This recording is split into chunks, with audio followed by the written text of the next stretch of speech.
देखिए ultra running में India बहुत अच्छा कर रहा है। ये अलग बात है कि उतना एप्रिसिएशन नहीं है या उतना लोग जागरूक नहीं है इस रेस को लेके।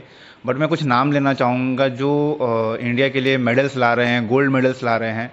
और मैं चाहूँगा कि भारत सरकार हो या कोई भी सरकार जो स्पोर्ट्स डिपार्टमेंट के साथ में रिलेटेड है वो इनको और प्रोत्साहन दे। कुछ नाम ऐसे हैं जिसमें अमर देवंदा जो है वो सबसे ऊपर हैं। वो इंडियन एयरफोर्स में कार्यरत भी हैं और उन्होंने अभी नेशनल रिकॉर्ड बनाया 24 घंटे में 272 किलोमीटर रन करके। उनके साथ में सौरभ रंजन है, बादल तेवतिया हैं।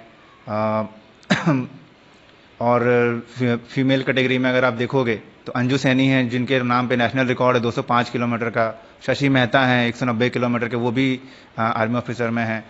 और बहुत सारे नाम हैं जिन्होंने बहुत ज़्यादा अच्छा परफॉर्मेंस किया हुआ है।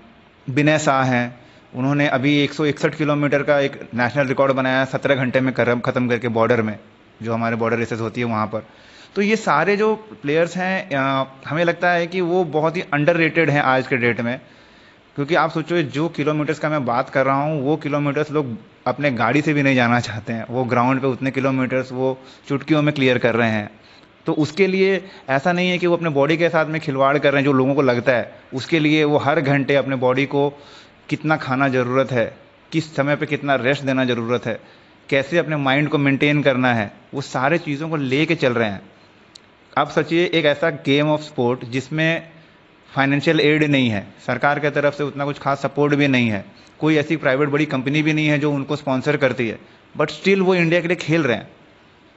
तो अगर किसी का सपना है कि इंडिया खेलने का और वो इतने अच्छे लेवल पे रह के भी अगर उसको उतना प्रोत्साहन नहीं मिले तो हमें लगता है कि कुछ तो कमी रह जा रही है। उड़ीसा गवर्नमेंट भी स्पोर्ट्स को बहुत आगे लेने की कोशिश कर रहा है, क्या आशा रखेंगे?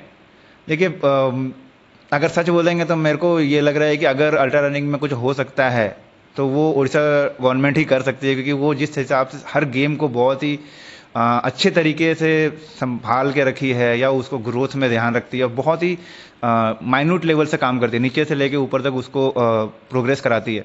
तो मेरा भरोसा है कि उड़ीसा गवर्नमेंट इस गेम को भी अपनाएगी। जब उन्होंने 2014 में जब हॉकी को अपनाया तो आप देख सकते हैं आज हॉकी कहाँ है। फिर उन्होंने फुटबॉल को अपनाया, फुटबॉल कहाँ है। खो खो को अपनाया, खो खो कहाँ है।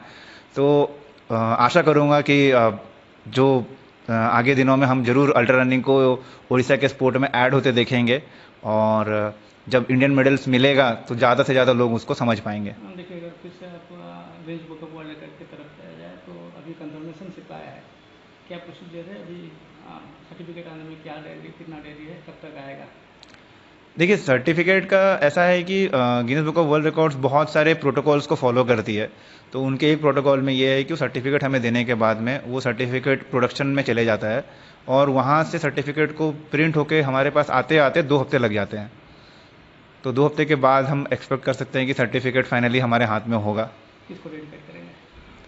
सर्टिफिकेट डेडिकेट तो देखिए सबसे पहले प्रभु जगन्नाथ जी को करेंगे, उसके बाद अपने फैमिली को और सारे राउरकेलावासी, उड़ीसा और फाइनली हमारे देश को। क्या बोलेंगे अभी खेल के लिए, युवाओं के लिए, बाकी लोगों के लिए क्या मैसेज रहेगा? देखिए युवाओं के लिए अगर आप बोलोगे तो खेल बहुत अच्छा से बढ़ रहा है, प्रोग्रेस कर रहा है। इंडिया के लिए हमारे जो sports minister Anurag Thakur sir हैं वो भी बहुत अच्छा इंप्रूवमेंट करा रहे हैं लोगों को। आप देख रहे हैं इंडिया एशियन गेम्स में बहुत अच्छा कर रही है।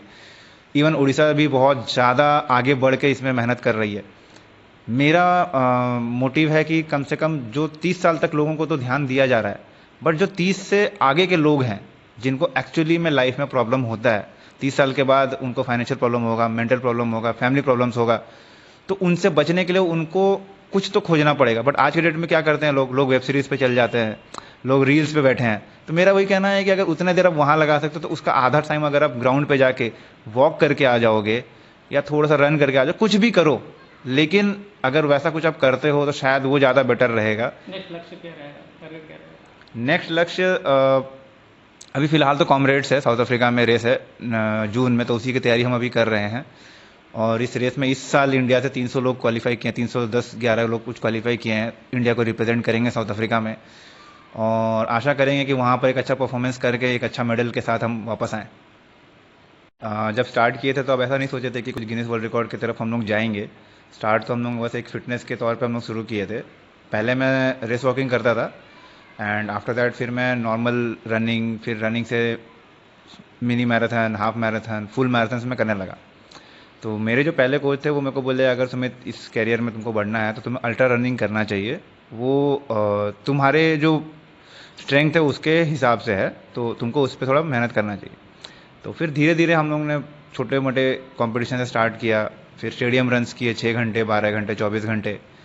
कुछ माउंटेन रन्स किए, जैसे लद्दाख में दौड़ा मैंने 72 किलोमीटर खारदुंगला, मनाली में दौड़ा 50 किलोमीटर।